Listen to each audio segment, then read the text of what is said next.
You know, when you make a comment off screen and it's the last thing you hear and like you come on and you're still laughing? Yeah, that's what just happened backstage. And we're not sharing what happened. No, we're not. No, we're not. Uh, yeah. But welcome. It is Friday at 2 p.m. So if you're here with us live, it is time for another kick-ass career conversation. I am Kim. And I'm Louise. And we're joined by Keisha today. We're so happy you're here. Yay. Keisha in Kansas. You got it. Sweet. So we want to start this week how we start every week. What are we celebrating? You just said Keisha in Kansas. I'm like, I'm Wheezy in Winnipeg. That's like that was my nickname growing up. I love that. And I'm Kim in Montreal. You got to work on that. You got to move someplace that starts with a K. Okay. The ones that come to mind, I'm not real keen on. Oh. So, okay, well, not that there's anything wrong with Kansas. It's just not my jam. I take no offense. It takes a very special person to find the beauty that's in Kansas, right? It's just it's less dramatic. Amen to that. Yes, for sure. We all need a little less drama in our lives sometimes too. My celebrations actually revolve around the place I live today. I woke up this morning. It was one of those picture perfect postcard moments where you look outside your window and everything is white. The trees, like everything. And it was pretty, Kim. It was pretty. I know it's coming your way eventually, but it really was pretty. And that first snowfall, as much as I don't like it because it crashes in on my fall, my favorite season, it does have some really beautiful moments. And it just kind of brought a whole like soothing, like calm peace to me, right? Like it felt like a big sigh. And so I'm celebrating Winnipeg winter today. I won't be celebrating Winnipeg winter in January, don't get me wrong, but this week I am. Much like not having an easily accessible K place for me to live, you're not selling Winnipeg on me either. Like, that is not making me. I love you. I'll see you in May. Everyone needs to visit Winnipeg in the winter. I swear it is a unique experience that we all should have at least once. How about I come visit you on my way to Mexico? And apparently we're having some audio problems over on LinkedIn. So you can't hear me say this. We are connected to LinkedIn. For some reason, it's not working well. So, Keisha, why don't you share what you're celebrating? I'm going to see if I can problem solve like I'm a tech expert. Hey, we have to be resourceful, right? Excellent. So I'm celebrating really just the expansion that I feel like I'm in right now. I just started with a new coach, and I can already just see the space that that's being opened up for who knows what, right? Like the new good stuff that's coming in. So I'm really just celebrating that. Oh yes, like that capacity, right? Yeah. And we need to create that space so that we can welcome those things in. When our plates get too full, those things bounce off us. And I like that. Thank you for sharing that, Keisha, and celebrating. Kim? What am I celebrating? Yeah. I am celebrating a lot of really amazing conversations this week. I started out the week by running a phenomenal training program for one of my nonprofit clients. And it was the first time that I had run it in this specific way. And it was fun. It was engaging. They walked away with some amazing action steps. And so that really set the tenor for the week. And then Tuesday was not so great. I was exhausted, like I hadn't felt exhaustion in a long time. listen to my body, which we're going to be talking about later. But the rest of the week, it was like one amazing conversation after another. And it's times like this where it's like, I don't know why a swear jar came to mind, but it's like when your swear jar overflows with money because it's been one of those weeks, but for the opposite reason. I feel like my joy jar is overflowing, and it's really, it's an amazing place to be. And so that's what I'm celebrating, is just a lot of conversations that have filled up my joy jar, probably my swear jar too, but I didn't keep track of those this week. Keisha, before we get much further in this conversation, I would love to introduce the world to you, if that's okay. I'm going to share your bio with them. Okay, perfect. All right. So after years of unknown symptoms and debilitating fatigue, Keisha finally broke free from her soul-sucking life. I love that phrase. Like, I don't love that you had a soul-sucking life, but I love that phrase because you can feel it. Soul-sucking life when she calmed her candida overgrowth. She now empowers other women struggling with exhaustion, anxiety, and cravings to regain their energy, focus, and stability so they can actively live a life they love. Keisha spends her free time mountain biking, hiking, reading, resting. I love that too. And enjoying the company of good people. Keisha, we are so glad you're here. Thank you. I'm really honored to be here with you, ladies. Fantastic. I'm really curious on what that career journey has been like for you. You know, often we have these crayon scribbles on paper and we just never know how we got where we were. But can you reflect with us and share with our listeners a little bit kind of what brought you to where you are? What's that been like for you? Absolutely. Yeah. Well, I started as a massage therapist, actually, and really started learning about the capacity of the body to heal. And I didn't know, even as a massage therapist, I really didn't know much about how the body actually worked. You know, I knew the mechanics and the muscles and the bones and such, but the actual what's going on in there and what impacts how they work. So I really started to understand that the people that were doing the work behind the scenes, not just in the massage therapy room, they were impacted by my treatment deeper, right? So my treatment lasted longer. They didn't come back and say, yeah, it was good for a day or two, and then all my symptoms came back, right? So I started to get a grip on what self-care actually looks like. And it's not just a massage, right? So, and I started getting worn out as the massage therapist because there were lots of people that I felt started using massage as a prescription drug, if you will, because they would just not do any of their work behind the scenes and then come in and want me to help them feel better. And I really just couldn't, right? I could do it for a little while. I could help them feel better for a day or two. But then beyond that, they were living in this soup that they created, right? So I started then at that point just learning and doing my own work.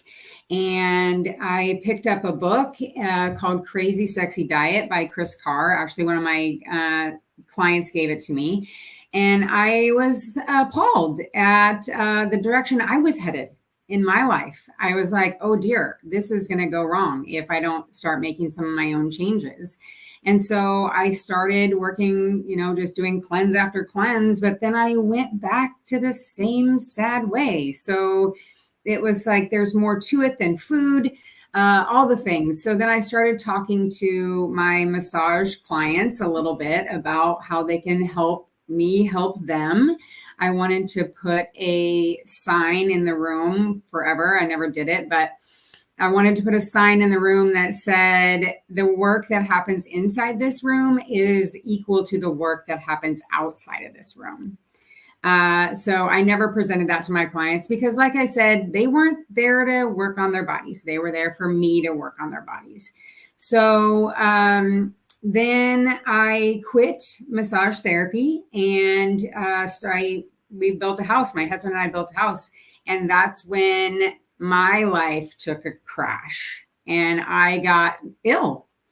And so then I had to walk myself back out of that. And through that process, I went to IIN, the Institute for Integrative Nutrition. I became a health coach, blah, blah, blah. We do our own work, and then we're able to help people through empathy and compassion, right? I mean, I heard a quote recently that said, you can only coach someone through something that you've been through. And I don't know if that's true or not, but I know that it definitely adds an element that other people who haven't had the same experience would be able to, it adds a deeper element to it. Yeah.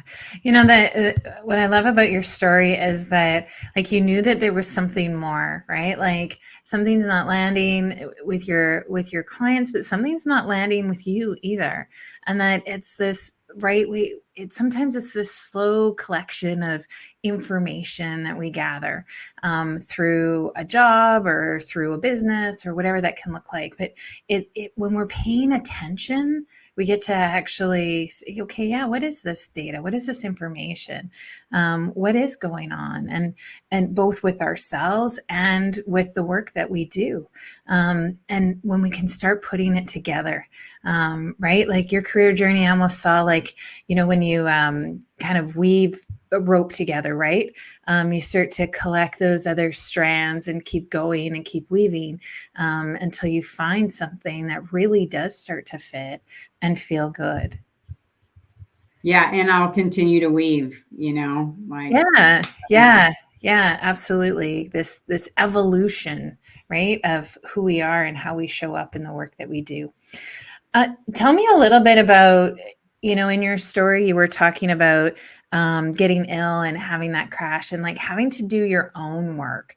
Our topic today is a little bit around like listening to your body and being able to tap in and use the resources. It sounds to me a little bit like your body screamed at you well before you could have listened to it. Yeah, definitely. Well, my body was whispering, like that's how it goes, right? It whispers for however long until we are like, not hearing you. And then it screams, right? And we built that house and the stress came down upon me. And with what I was already not listening to, it was all done. So, yeah, I mean, I remember laying on that we were building the house, living in the shop. And I remember laying on the shop floor and I was like, I know what to do. I just couldn't get myself there. And so initially I went and got on prescriptions, right? Like just to get back to where I could actually function. But I knew that a prescription is there to maintain my dis-ease rather than walk me out of it, right? So to get back into ease, I knew I needed to pick a different course. So, and actually it happened per chance. I kept forgetting my prescription and I live in the country. And so I just didn't pick it up. And it's not recommended that you necessarily take this path. It's just mine. But there was no titration. It was just like, and we're done. So I said, honey, if you will take this ride with me, I'm going to stay off of these meds. And he said, okay, let's do it. So I just began to dive deep. You're going in, right? We're going in. There's lots of times of distress and you hit those barriers of what the hell am I doing and why am I doing this? And am I going to push through? Am I going to go back? Nope. There's no going back. Like you reach a point where there is just no going back. Right. So like I said before, I had done cleanse after cleanse and had gone back to the same sad way. So it all just kind of unfolded in showing me that there's way more to it than just food. Right. So it just unfolded, right? Like it becomes a 3-step process. As now I know of it. We are shifting our food, we're updating our mindset, and we're befriending stress, right? Really tapping into the nervous system, tapping into the mindset, tapping into our spirituality. Yeah. So I don't know how much detail you want me to go into, but it has been a journey for sure. Embracing stress. Like I love that term. It's so interesting because of those fascinating conversations that I've had this week, a lot of it has been around this idea of we so often try and push away or cover up what we're feeling when it feels quote unquote negative or bad. Instead of saying, this is what I'm feeling. What is this feeling telling me? Why is this feeling here? And just leading with curiosity around what's actually happening and the data. I know Louise always loves data, what's actually happening in our body and what our bodies are telling us, because our bodies are very wise. They can't always communicate with us, or we haven't necessarily learned to communicate with our bodies in a way that we always know exactly how to address what's happening. And yet, if we approach it with curiosity, which it sounds like, Keisha, is exactly what you were doing, right? You got to that point of saying, all right, well, take this ride with me. We're going to figure this out. We'll just look under the stones and figure out what my body is saying it needs. When we learn to communicate with it in that way and are able to hear it instead of la la la, we get to create what's right for us. And embracing stress is one of those. Like, the number of people who have told me, Kim, if you just reduced your stress, I'm like, okay, one, you don't know how much I've worked on stress in my life. And two, there's a part of me that this is hardwired. This is who I am. And I'm doing what I can to support my body. And the more I fight the stress, the more I'm like, I'm not stressed. I'm going to zen. I'm going to zen. I'm going to breathe. I'm going to meditate. I'm going to zen. I'm going to be fine. And I just fight it, the worse it gets. Right. I don't know. Did you find that to be true for yourself? Is like when you fought it, it got worse? Well, I mean, the old saying, what you resist persists, right? I mean, Yeah. like, it's just the way it is. So, yeah, the fact is our stress isn't going anywhere. Hey, Kim, you'd like to reduce your stress. Well, that'd be fantastic. Yeah. But let's get real. Like, even if we lived on the beach, there's stress there, right? It's going to find us.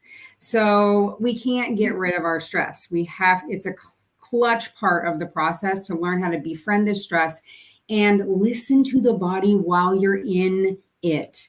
Like, the body has mechanisms. The heart is pumping to bring you more blood so you can handle what's going on, right? Your breath is deepening so you can have more oxygen within that blood, so you can think clear and be part of the solution rather than tapping into the other part of stress and being part of the problem, right? Yeah. And, you both kind of mentioned this. I kind of want to dig deeper into it, is that sometimes we know what we should be doing, right? But we know we should be reducing stress. We should be, right, looking after ourselves. We should. And we get stuck up here in our heads. And yet what I heard you both say was that really what moved you forward in a way that was integrous to who you are came from, like, below the neck. Mhm. Why do we have that disconnect? Why do we get stuck here and forget that really what's going to move us forward comes from our heart and our gut, our hut? That's what I like to call it. You mean beyond the conditioning that we have been conditioned to believe?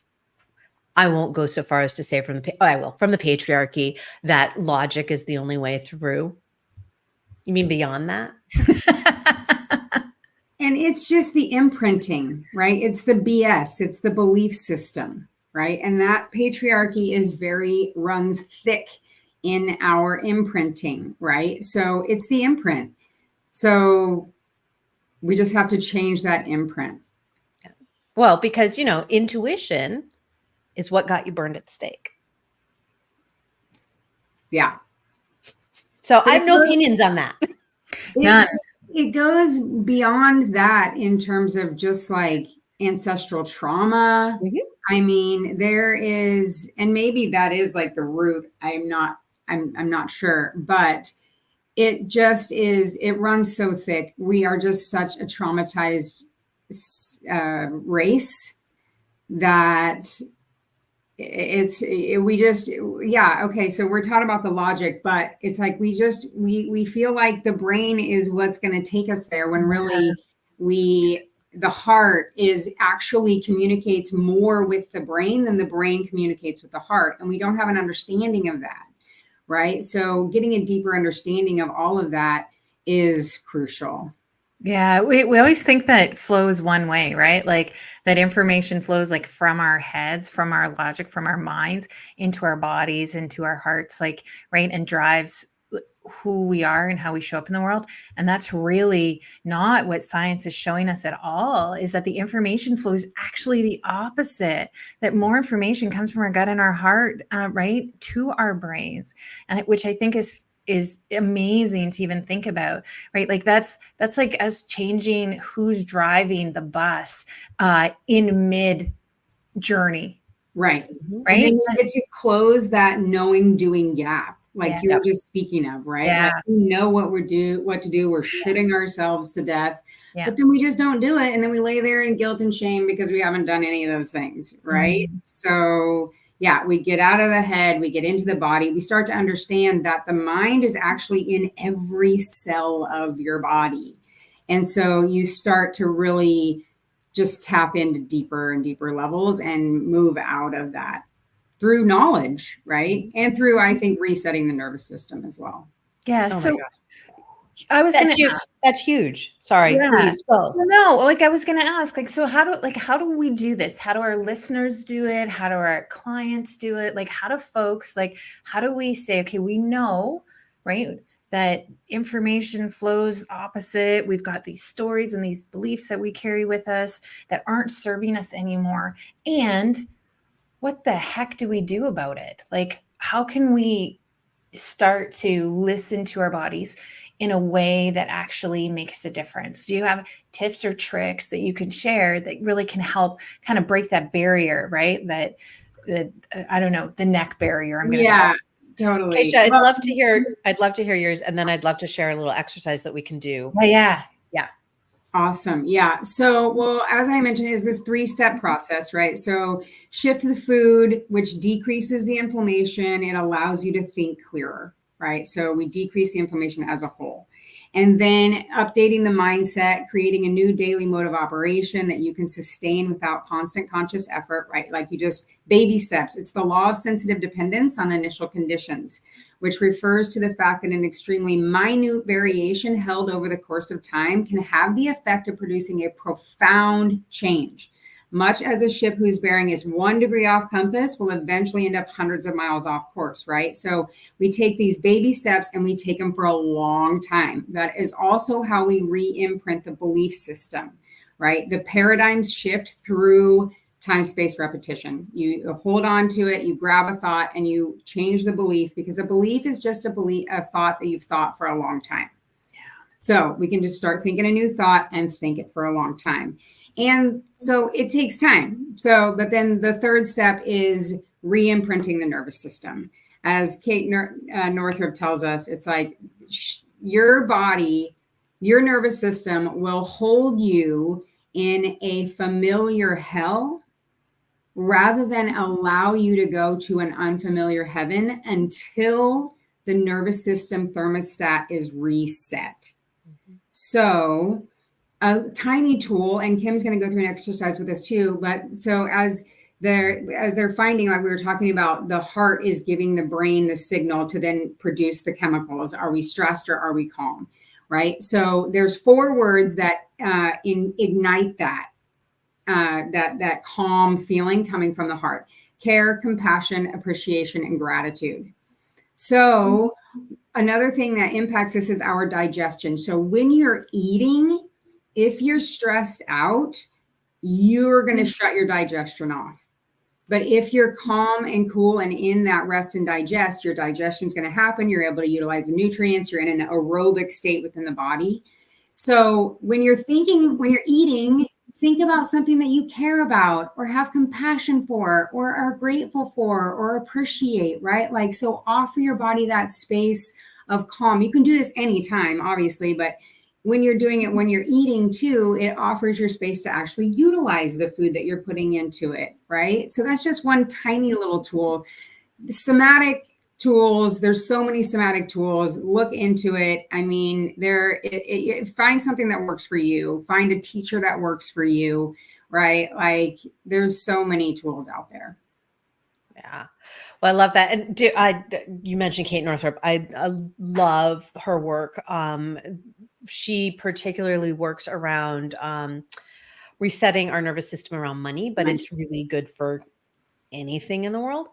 And so one of the practices that I love to do is it's a somatic exercise of amplification and then getting your nervous system back down. So if we were to think about something that makes us feel that anxiousness. So what's something that, like, if you were just to think about it, I was just talking with somebody who got a bid on a renovation that they want to do, and it came in $90,000 higher than she thought it was going to be.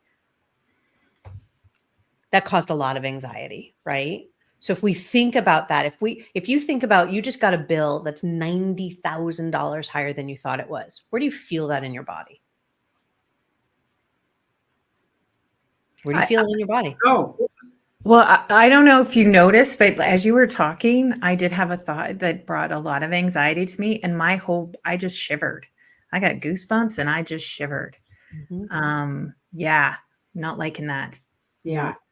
Keisha, how about for you? In my throat, in my heart, it shows up in my shoulders. It's all very right here for me. Yeah. Yeah. For me, there's a constriction. It's like, oh, God, not this again. Yeah. Right. Yeah. Right. You feel it's the old tension. Yep. It's all that old tension. It's the old stories that we have held. And usually they're not our stories, they're somebody else's stories. And so they're trapped in our bodies and we feel it. And that shows up as the sensation. And normally we would then make a decision, make an action from that place. And so what I want to encourage you to do is actually make that more intense. So make the chills, make that intentional feeling in your throat and in your shoulders and in your chest, make it more intense. Imagine it getting bigger. Imagine it taking over and growing and growing and growing. It's getting bigger until the point where you want to rip off your clothes, where you want to, pull at your chest, like you want it gone. You just keep making that feeling bigger. And then you take a deep breath into that space. Sometimes I put a hand on it. I mean, I'm putting my hands on my chest now because I almost always do. But you put your hand on that space as you're breathing in. And you're feeling that come back to normal. Sometimes it can take a minute depending on how big you made it. But as you allow yourself to regulate that feeling in your body, you can really bring your nervous system back from that flared place that created the chills, that created that tightness in your throat and in your shoulders and your chest. You can make it so big that it's untenable, and then you can bring it back to a state of calm, of evenness. When we practice that over and over again, we start to recognize that we have control over the feelings and that the feelings are not what's driving the bus, right? That feeling doesn't need to drive the bus. We can make a decision. We can decide how we want to care for ourselves. We can decide if we want to pay that bill or not from a place that has us centered and grounded. So it's just one of those little things that I like to practice with my clients when we're in that place of, but the anxiety is so much. Okay, well, let's actually feel what it's like when it's too much. Yeah. Let's get it there. Kim, do you have a resource that we can share with our listeners? I will find one that we can include in there. I do have a little meditation that walks people through that. Yeah. So yeah. Yeah. Cause I think that's so great to be able to really just sit there and visualize and feel what's going on in our bodies. I find box breathing. So that's how I get back to that small space. Sometimes I can make that too big. And so finding a way to help me bring it back. Right. But that again is finding those things that you have control over. Right. And it comes from here. Yeah. We can't control this. often, right? When we're in that state of anxiety and super stress, we get on that hamster wheel and we're gone. And so it's using our other resources to really help us get control, get back in the driver's seat. Yeah. One of the other things is if you're starting to feel it, right? If you're just sitting there and starting to feel that anxiety, the stress building, is to allow yourself to either open, right? To create openness, or to give yourself a hug. And then you feel which one feels more comforting, right? And again, you just lean into the feeling of what you're feeling like, right? If you're having the tension here or the chills, and you feel what it feels like to be expansive, to open up, because that can sometimes feel very comforting because we're rarely in this position. Or sometimes it can feel really good just to give ourselves the hug. So that's just like with the box breathing. It's like if I don't have access, if I'm not in a place where I'm like, I want it to be really big, it's how do I care for myself in that moment so I can then have clarity of mind, right? Because you don't have clarity of mind when you're flooded with all of the chemicals that are moving through our bodies when we're in a state of stress. Yeah, it's true. I really love that exercise because I feel like it also was a tool in practicing altering the experience that you're having and really understanding that you can alter the experience that you're having. So offering more capacity, right? So the resonance is going to get bigger, and also practicing how to alter that to the place where you can bring yourself to that calm parasympathetic nervous system. Yeah, absolutely. Yeah, because that's where the real power is, right? That's where our real power lies, is when we are all of those things are in sync with one another, right? And so then we can speak, we can hear, listen, see, from a place of our own power, our own selves, and then we act from that place of true authenticity. Really, is what that brings us, right? Is that we're acting from a core of who we are. Yeah, from a calm heart. Yeah. Right. So when you have the calm heart, the heart is going to tell the brain, hey, we're cool, we're good. All the chemicals can be calm, cool, and collected. Therefore, you're open. You've got that space to receive, right? Whatever it is that's coming in. What it reminds me of is a story that you told a long time ago, Louise, and this is out of context for the story, but the feeling was the same, of being of your parts, right? The different parts of you, um, who were all of the kids on the bus throwing juice boxes and bologna sandwiches. And it's like, I used to work in a school, nobody can make a decision when you have 30, 40, 50, 60 kiddos screaming about something in the background. Like you can't. And that's what's happening inside of us, right? We have all those juice boxes and bologna sandwiches being thrown all around the bus, and we're trying to make a decision, right? We're trying to have clarity of mind. We're trying to focus, right? Everybody talks about brain fog, and it's like you said, food absolutely has a part to play in it, and so does the fact that we are overloading our circuits constantly. Yeah. We did an episode about my parts, from the Best Parts podcast. Yeah. And that is exactly what it is that noise that's created from all of that, right? All of that stuff that's going on. All we can focus on it, we end up yelling at, right? We end up contributing to that, right? As like, sit down, be quiet, stop throwing juice boxes, right? You're just adding to the noise. And this whole part of what we're talking about, I think, is the practice of listening to your body. It's not like we walk around listening to our bodies all the time. It's like, when are we tapping into our bodies? When do we notice we're not tapping into our bodies? When are we knowing that we're stressed? How can we bring that back a lot quicker or a lot sooner so we don't get to that point where it's just absolute chaos and absolute noise. It's like, how do we practice that over and over again so that we recognize, oh, there goes one juice box, right, being thrown. Hey, we get a handle on it before chaos ensues, and we have a harder time bringing ourselves back. Yeah, and really that discernment, right? Because those juice boxes are always going to be there, right?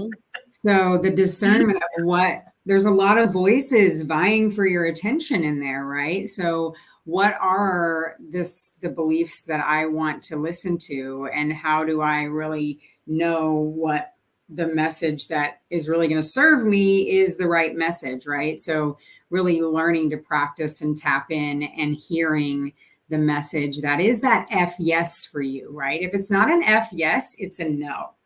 Hardcore, right? Like just period and end of sentence. So like really learning that, because your heart is going to tell you if it's a no, it's a no, right? And so really starting to tap in, and it's a practice. It is a practice, but discernment is part of it. And I think that's the hardest part. I mean, I know it was hard for me at first, and I know for my clients, it can be really, really hard to actually understand what those voices are saying, because the stories that we tell ourselves, right, that those beliefs that we have that are just habitual thoughts, many of which are not even our own, that when we start to pull back from them, there's this fear of, well, but then who am I? Right? Who am I if I don't have those beliefs? I don't know what I could believe if I don't have those beliefs. And that's really scary. And so I'll just keep them. It's like, well, you've identified that they're not serving you. So do you have to know where you're going, or is it okay just to say, and this is one of the things that I love working with people on, is this idea of that next thought that's available to you doesn't have to be like the polar opposite to what the belief is that you're walking away from. That next thought is to say, like, could be, this is not my story. Right? I'm open to other stories. You don't have to know what that story is. Yep. Whose beliefs are these anyways? Right? Yep. Like at some point we are like, what? Who? Yeah. Yeah, absolutely. Oh, belief systems. The BS of our lives. That's right. Exactly. The belief systems are the BS of our lives. That needs to be on a t-shirt. Love that. Oh my goodness. So on that note, what did we learn today? What are we taking away with us? What are those golden nuggets we want to make sure we put in our back pockets? I think for me, we said it a couple of times, was around this idea that we take micro actions to make change, right? And we forget often that it's the small little drops in our bucket that actually fill our bucket. And we can put those drops off sometimes because we say, oh, it's just a drop. I'll get to that drop next week, or I'll do that thing. And it's like, it's when we can really focus on consistently putting a drop in the bucket. And then we get to reflect and look back and say, holy smokes, right? Like, look at what I've added to my bucket. Look at my resources that I have available to me now. Look at how I've changed or grown. And so, yes, we all kind of talked about it a little bit, but I just wanted to kind of call that thread out, because that is about really making sustainable, lasting change, is when we can do these little micro actions to really make a difference. But that was my nugget. I love that. And it's like really starting to like fill up the bucket enough where you're overflowing and really can be of service, right? Like most of us are stepping into this because we want to be of service.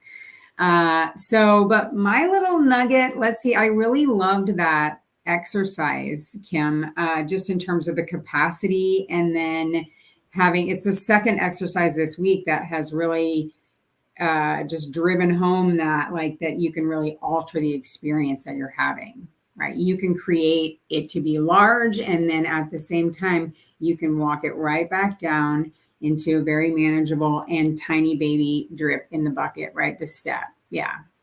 Yeah, for sure. Oh, I'm so glad that resonated with you. Thank you. Thank you for sharing that. I think my golden nugget is the belief systems are the BS of our lives. Like that was absolutely It's a little mic brilliant. drop. Yeah. That was absolutely like Yeah. yes. So thank you for that. That one will stick with me for sure, for sure. Keisha, it has been a joy having you. What do you have going on coming up in the world? I have a 5-day detox happening right after Thanksgiving. A little post. I just said Thanksgiving. I meant Halloween. Post Halloween detox. I'm on Thanksgiving for whatever reason because that's coming right up. Good God, it's on our heels. But you guys just had it there, right? We did. Yeah. You know that? Yeah. We're done. We're done. I'm super grateful for you guys. We got another month. But post Halloween detox is happening November 6th through the 10th. It's 5 days. It's super easy. We're going to detox some sugar. You get emails and we're going to walk you through the whole thing, right? I'm there with everybody the whole way.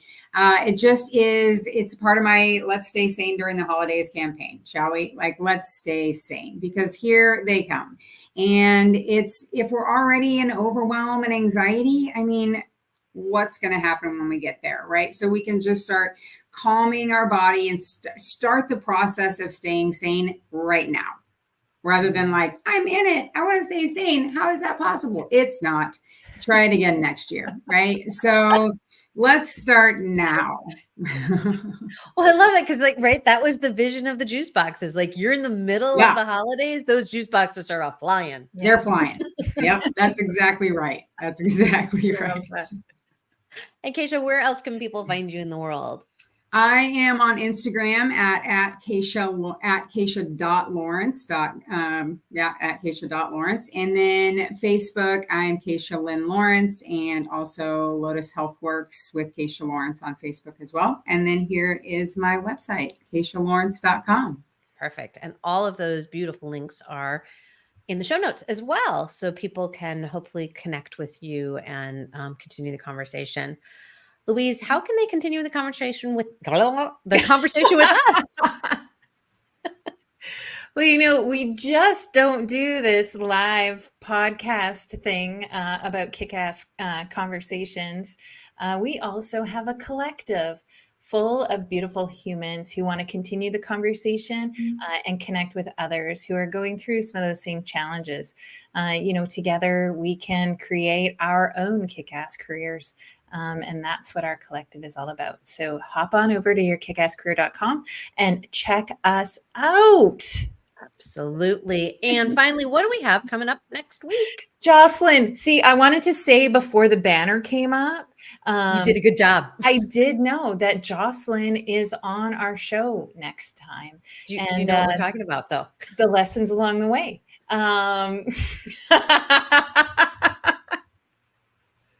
Absolutely. So tune in to our next live, or if you're listening on the replay, and check us out on all the places.